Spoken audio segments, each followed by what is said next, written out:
사도행전의 말씀은 사도행전 2장 1절로 13절입니다.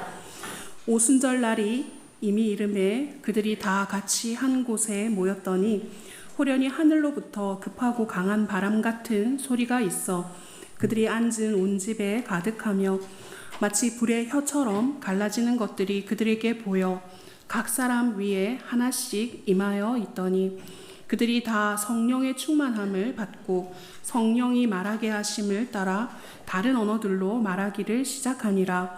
그때에 경건한 유대인들이 천하 각국으로부터 와서 예루살렘에 머물러 있더니 이 소리가 나매 큰 무리가 모여 각각 자기의 방언으로 제자들이 말하는 것을 듣고 소동하여 다 놀라 신기하게 여겨 이르되 보라, 이 말하는 사람들이 다 갈릴리 사람이 아니냐. 우리가 우리 각 사람이 난곳 방언으로 듣게 되는 것이 어찌 됨이냐. 우리는 바데인과 메데인과 엘람인과 또 메소포타미아, 유대와 갑바도기아, 본도와 아시아, 부르기아와 밤빌리아, 애굽과 및 구레네에 가까운 리비아 여러 지방에 사는 사람들과 로마로부터 온 나그네 곧 유대인과 유대교에 들어온 사람들과 그레데인과 아라비아인들이라. 우리가 다 우리의 각 언어로 하나님의 큰 일 말함을 듣는도다 하고 다 놀라며 당황하여 서로 이르되 이 어찌된 일이냐 하며 또 어떤 이들은 조롱하여 이르되 그들이 새 술에 취하였다 하더라. 아멘. 서신서의 말씀은 로마서 8장 22절로 27절입니다. 피조물이 다 이제까지 함께 탄식하며 함께 고통을 겪고 있는 것을 우리가 아느니라. 그뿐 아니라 또한 우리 곧 성령의 처음 익은 열매를 받은 우리까지도 속으로 탄식하여 양자될 것 곧 우리 몸의 속량을 기다리느니라. 우리가 소망으로 구원을 얻었음에 보이는 소망이 소망이 아니니 보이는 것을 누가 바라리요. 만일 우리가 보지 못하는 것을 바라면 참음으로 기다릴지니라. 이와 같이 성령도 우리의 연약함을 도우시나니 우리는 마땅히 기도할 바를 알지 못하나 오직 성령이 말할 수 없는 탄식으로 우리를 위하여 친히 간구하시느니라. 마음을 살피시는 이가 성령의 생각을 아시나니 이는 성령이 하나님의 뜻대로 성도를 위하여 간구하심이니라. 아멘. 복음서의 말씀은 요한복음 16장 5절에서 13절입니다. 지금 내가 나를 보내신 이에게로 가는데 너희 중에서 나더러 어디로 가는지 묻는 자가 없고 도리어 내가 이 말을 함으로 너희 마음에 근심이 가득하였도다. 그러나 내가 너희에게 실상을 말하노니 내가 떠나가는 것이 너희에게 유익이라. 내가 떠나가지 아니하면 보혜사가 너희에게로 오시지 아니할 것이요 가면 내가 그를 너희에게로 보내리니 그가 와서 죄에 대하여 의에 대하여 심판에 대하여 세상을 책망하시리라. 죄에 대하여라 함은 그들이 나를 믿지 아니함이요 의에 대하여라 함은 내가 아버지께로 가니 너희가 다시 나를 보지 못함이요 심판에 대하여라 함은 이 세상 임금이 심판을 받았음이라. 내가 아직도 너희에게 이를 것이 많으나 지금은 너희가 감당하지 못하리라. 그러나 진리의 성령이 오시면 그가 너희를 모든 진리 가운데로 인도하시리니 그가 스스로 말하지 않고 오직 들은 것을 말하며 장래일을 너희에게 알리시리라. 아멘. 이것은 주님의 말씀입니다. 오늘은 전 세계의 교회가 함께 지키는 성령 강림 주일이면서 동시에 우리 기독교 대한감리회가 제정한 청년 주일이기도 합니다. 예수님께서 성육신 하시면서 시작된 지상에서의 예수님의 삶은 구름 속으로 들려 올려져서 제자들의 시야에서 사라질 때 그것으로 끝인 것 같았습니다. 그러나 주님께서는 승천하시던 찰나에 의미심장한 한마디 말씀을 하셨습니다. 볼지어다 내가 내 아버지께서 약속하신 것을 너희에게 보내리니 너희는 위로부터 능력으로 입혀질 때까지 이 성에 머물라라는 말씀이었습니다. 이때부터 제자들은 어떤 새로운 이상을 가슴에 품게 됐는데 그 새로운 이상이라고 하는 것은 아버지께서 약속하신 것, 아버지의 약속이었고 위로부터의 능력으로 입혀지는 것이었습니다. 그래서 제자들은 아직 자신들을 해치려고 하는 사람들의 살이가 가득한 예루살렘으로 다시 돌아가서 성전에서 하나님을 찬양하면서 주님께서 약속하신 위로부터 입혀지는 능력을 기다렸습니다. 성령 강림은 그때 그곳에 있던 사람들에게 일어난 사건입니다. 그리고 정말 아버지의 약속을 따라서 위로부터 능력으로 입혀진 이 성령 강림은 예수님 부활의 가장 완성된 열매였습니다. 즉 예수님의 부활은 성령께서 강림하심으로써 절정의 완성을 이루면서 완결된 겁니다. 그리고 그것이 곧 교회의 새로운 출발이 되었습니다. 사실 이때까지만 해도 제자들은 예수님을 따라다니기는 했지만 그러나 십자가를 지기에는 너무 나약하고 또 타산적인 상태를 벗어나지 못하고 있었습니다. 그런데 성령께서 그 자리에 강림하셨을 때 그들은 그 나약함으로부터 또 타산적인 자아로부터 해방을 경험하게 됩니다. 오늘 이 말씀을 읽는 우리도 저들과 마찬가지로 나약하고 타산적인 그런 인간 본성을 가지고 이 예배당에 나와서 하나님께 예배하고 있습니다. 그러나 이곳에 함께 하시는 성령께서 우리를 새롭게 하실 줄로 믿습니다. 비록 불과 바람 소리 등 그 성령 강림이 있던 그날 예루살렘과 같은 외적 표징들이 나타나고 있지는 않지만 부드러우신 성령님의 은총이 우리 가운데 임하셔서 우리 모두를 나약함과 타산으로부터 해방시켜서 참 그리스도인으로 변화시켜 주시기를 소망합니다. 성령 강림의 올바르고 참된 뜻을 이해하기 위해서 우리가 제일 먼저 살펴봐야 될 것은 오순절이라고 하는 유대인들의 절기입니다. 왜냐하면 오순절날 성령께서 강림하셨기 때문입니다. 구약시대 유대인들의 유월절 축제, 즉 파스카 축제가 신약시대에 와서 예수님의 부활로 전승되었던 것처럼 유월절 축제 후에 50일째 되는 날인 오순절은 신약시대 성령의 강림으로 이어졌습니다. 구약시대 전통에서 본래 이 오순절은 만물을 봉헌하는 농경의식이었습니다. 일종의 우리로 말하면 추수감사절 같은 것이었습니다. 그러던 것이 점차로 하나님께서 출애굽한 히브리들과 맺어주신 언약과 율법을 기념하는 날로 인식되다가 마침내 그날 성령께서 강림하시면서 이후의 교회들에게 있어서 이 오순절은 성령 강림절로 인식이 되었습니다. 이스라엘에게 있어서 이 성령 강림의 장면은 과거 시내산에서 하나님께서 이스라엘과 계약을 체결해 주실 때 그때 상황을 떠올리게 하는 것이었습니다.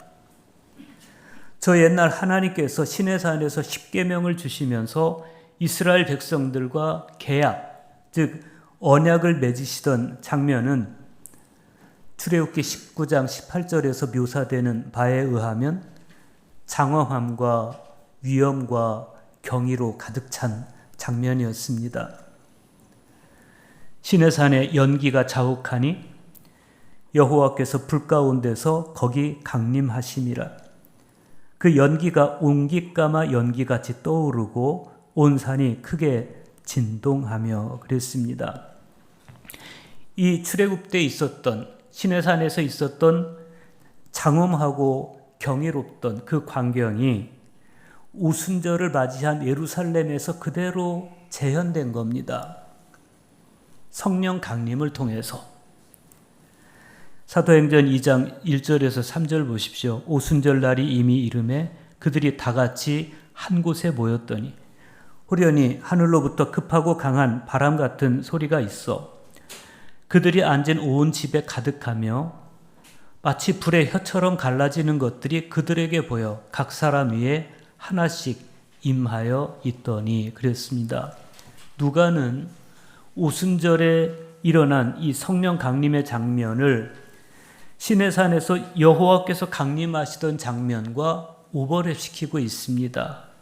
그럼으로써 성령 강림을 과거의 시내산에서 있었던 하나님과 이스라엘 간의 옛 언약을 계승하는 새 언약의 공적 시작으로 계시하고 있는 겁니다.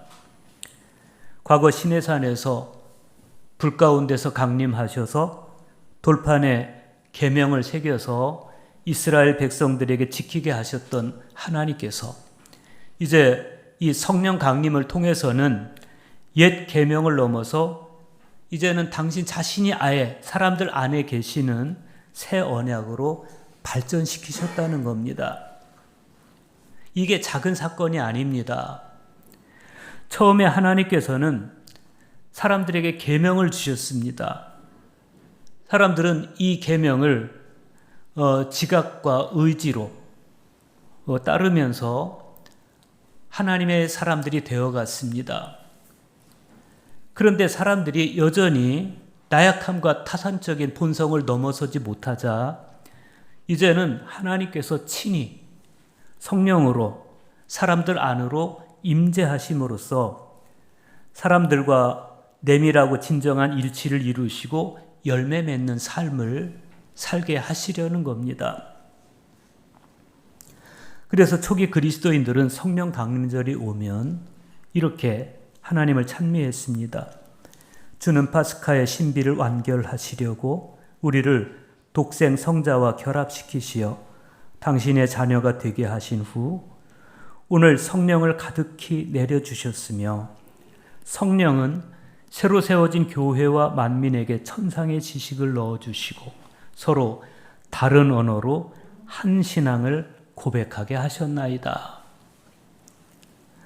예수님께서 지상을 떠나시기 전에 제자들을 향해서 길게 말씀하시는 요한복음의 고별 담화를 읽어보면 예수님과 제자들의 일치를 극대화한 그런 표현들이 많이 있습니다.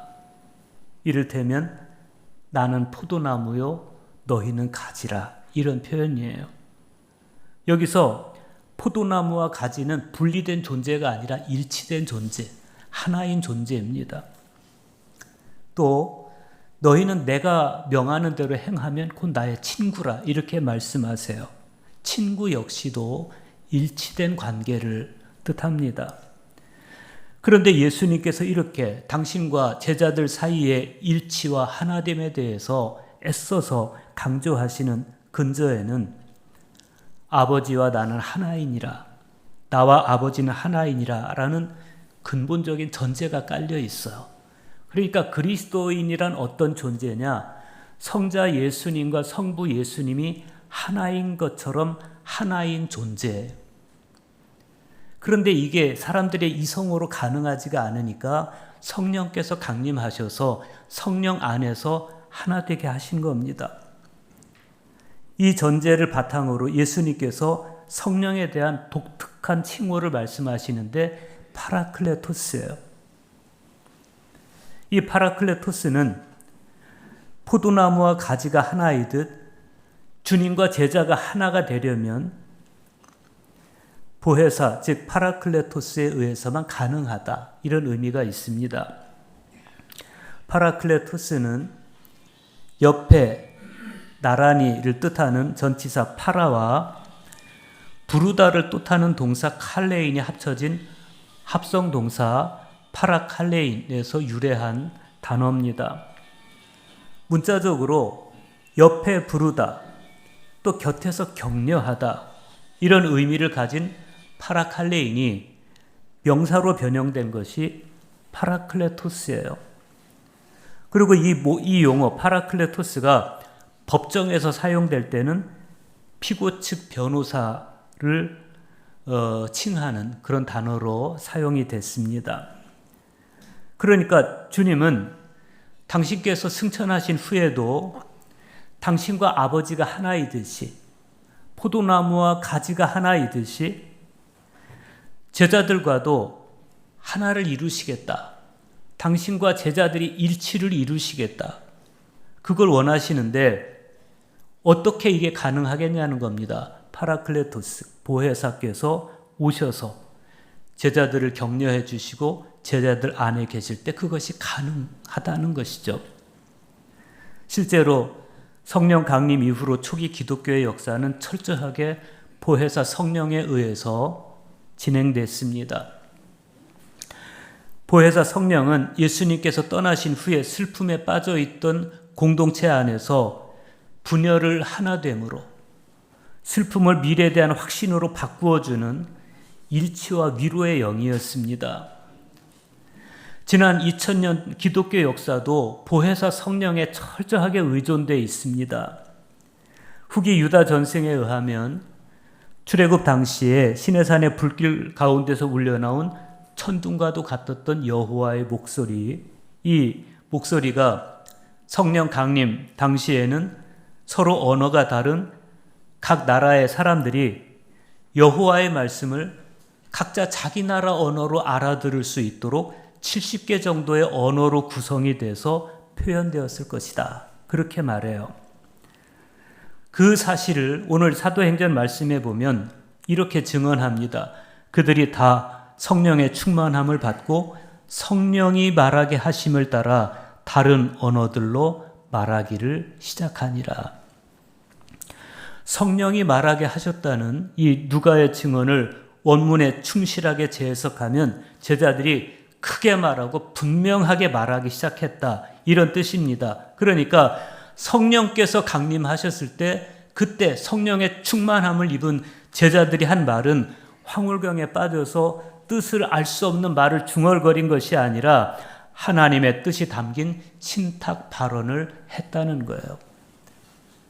그러니까 각 나라 사람들이 자기들의 언어로 알아들은 이 방언은 하나님의 뜻이 담긴 말씀이었다.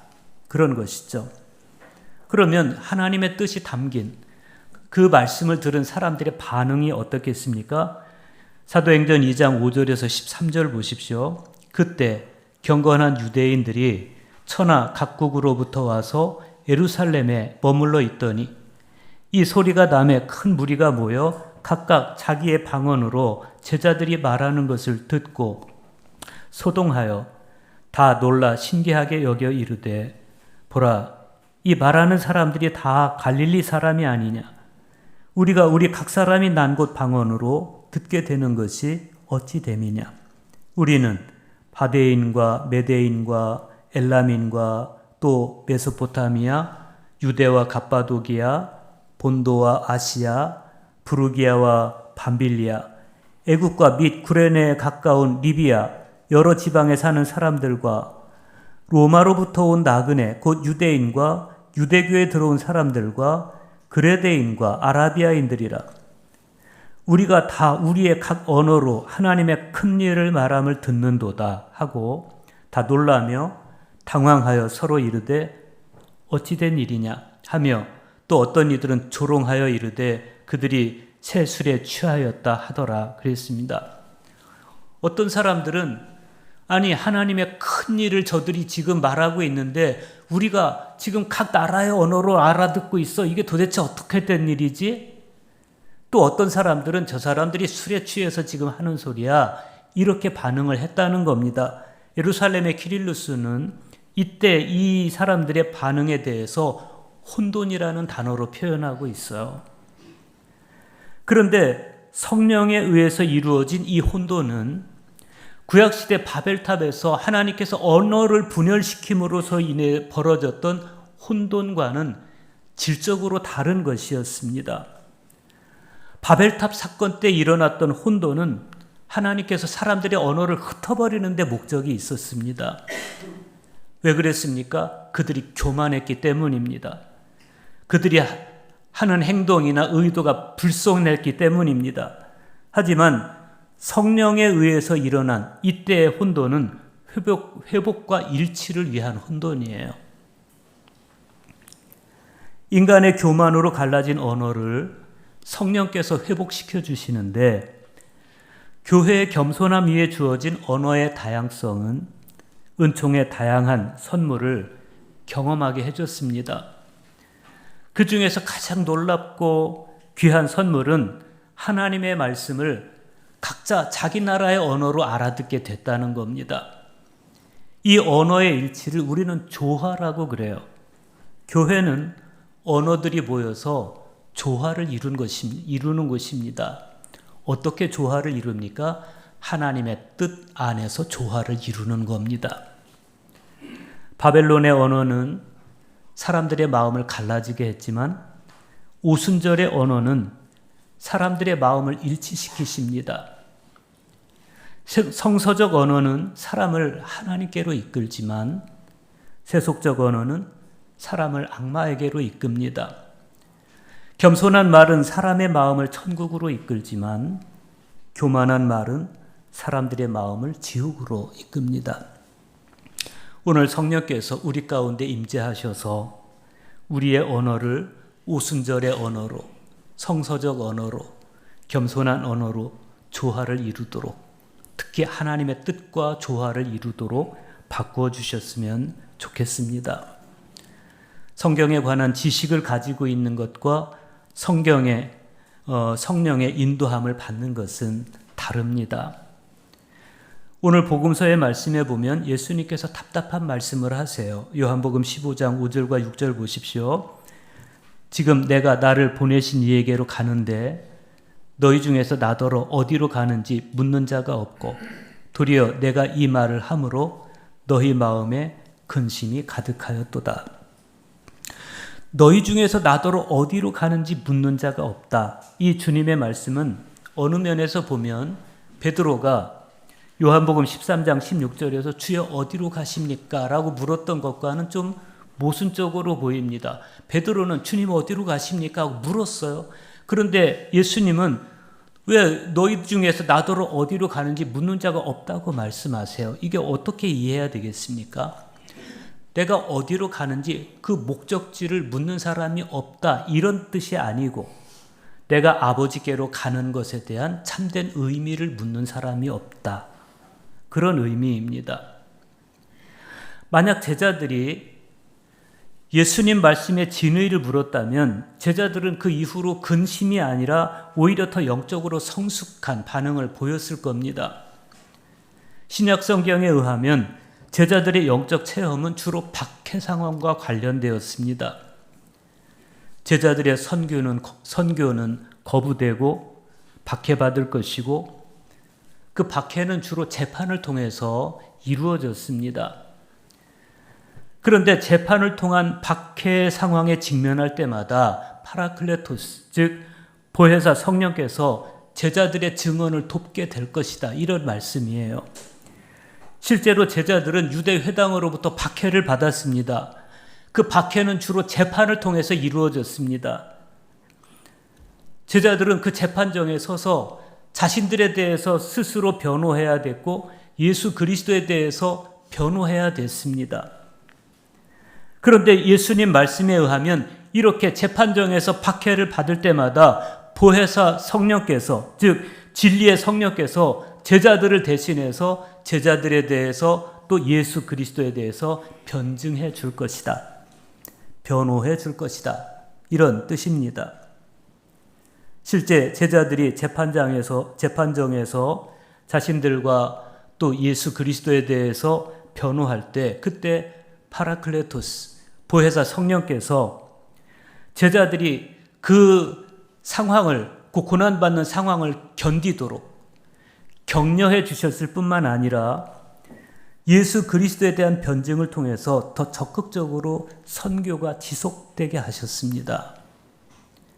교회는 성령의 도움을 받아서 선교하는 곳이고 성령의 능력을 힘입어서 세상과 마주하는 곳입니다. 그런데 제자들은 예수님 말씀의 진의를 몰랐던 까닭에 지금 나는 나를 보내신 아버지에게로 간다. 예수님께서 그렇게 말씀하셨을 때 승천을 두고 하신 이 예수님 말씀의 진의는 모른 채 그냥 예수님 부재에 대한 근심으로만 가득 차게 됐습니다. 여기서 근심이라고 번역된 단어가 헬라어로는 위페인데 문자적 의미로 보면 근심이라기보다는 슬픔에 가깝습니다. 실제로 세번역 성경에 보면 도리어 내가 한 말 때문에 너희 마음에 슬픔이 가득 찼다. 이렇게 번역하고 있습니다. 제자들은 오히려 예수님께서 말씀하신 그 말씀의 진의를 깨닫고 예수님 부재의 상황에서부터 시작될 성령의 역할을 기대해야 했습니다. 예수님은 지금 그 말씀을 하시는 거예요. 요한복음 16장 7절과 8절 보십시오. 그러나 내가 너희에게 실상을 말하노니 내가 떠나가는 것이 너희에게 유익이라. 내가 떠나가지 아니하면 보혜사가 너희에게로 오시지 아니할 것이요 가면 내가 그를 너희에게로 보내리니 그가 와서 죄에 대하여 의에 대하여 심판에 대하여 세상을 책망하시리라. 이 요한복음의 중요한 문학적 동기 중 하나는 종교 권력 혹은 세속 권력과 예수님의 대결입니다. 그것이 가장 극명하게 극적인 형태로 나타난 게 빌라도 법정에서의 빌라도가 예수님을 신문하는 장면이에요. 표면적으로 보면 종교 권력 혹은 세속 권력의 권력자들이 주도하는 그 법정에 예수님께서 피고로 서서 재판을 받는 것처럼 보입니다. 그런데 좀 더 깊이 영적 시선으로 들여다보면 오히려 이 세상이 그리스도의 법정에서 재판을 받고 있는 거예요. 파라클레토스, 즉 보혜사 성령 안에서 이루어지는 이 기막힌 반전을 우리는 볼 수 있어야 됩니다. 주님은 그것을 이렇게 말씀하세요. 12절과 13절 보십시오. 내가 아직도 너희에게 이를 것이 많으나 지금은 너희가 감당하지 못하리라. 그러나 진리의 성령이 오시면 그가 너희를 모든 진리 가운데로 인도하시리니 그가 스스로 말하지 않고 오직 들은 것을 말하며 장래일을 너희에게 알리시리라. 여기서 예수님은 재판 용어로서의 파라클레토스께서 이끄시는 반전 속으로 제자들을 초대하고 있습니다. 그들도 예수님처럼 이제 법정에서 재판을 받게 될 것인데 그리스도께서 파라클레토스 보혜사 성령을 통해 그들이 재판받는 상황 안으로 오셔서 제자들이 재판받는 그 자리에서 적극적으로 변호해 주신다는 거예요. 즉 예수님과 제자들이 박해와 고난의 상황에서 보혜사 성령을 통해서 하나가 되는 것입니다. 마치 포도나무와 가지가 하나이듯 목자와 양이 하나이듯 파라클레토스 보혜사 성령께서 고난과 박해의 현장에서 주님과 제자들 또 제자와 제자들이 하나 되게 하신다는 것입니다. 이때 파라클레토스께서 주님과 제자와 제자들을 하나 되게 하시는 모티브가 뭐냐면 진리예요. 진리. 진리 가운데서 하나가 되게 하신다는 거예요. 어떤 세속적인 이슈로 하나 되게 하시는 게 아니에요. 교회는 진리로 하나 될 때만 그 공동체가 참일 수 있습니다. 진리로 하나 되지 않는 공동체는 이익 집단에 지나지 않습니다. 성령께서 우리에게 임재하셔서 우리를 진리로 하나 되게 하시기를 소망합니다. 로마서 8장 22절에서 25절을 보면 사도 바울이 이렇게 말씀합니다. 피조물이 다 이제까지 함께 탄식하며 함께 고통을 겪고 있는 것을 우리가 아느니라. 그뿐 아니라 또한 우리 곧 성령의 처음 익은 열매를 받은 우리까지도 속으로 탄식하여 양자될 것, 곧 우리 몸의 속량을 기다리느니라. 우리가 소망으로 구원을 얻었음에 보이는 소망이 소망이 아니니 보는 것을 누가 바라리요. 만일 우리가 보지 못하는 것을 바라면 참음으로 기다릴지니라 그랬습니다. 여기서 바울은 피조물이 고통 가운데 탄식하는 그 상황을 직시하면서 그렇게 피조물과 함께 탄식하고 함께 고통을 받고 있는 사도들을 성령의 처음 익은 열매를 받은 우리라고 말하고 있어요.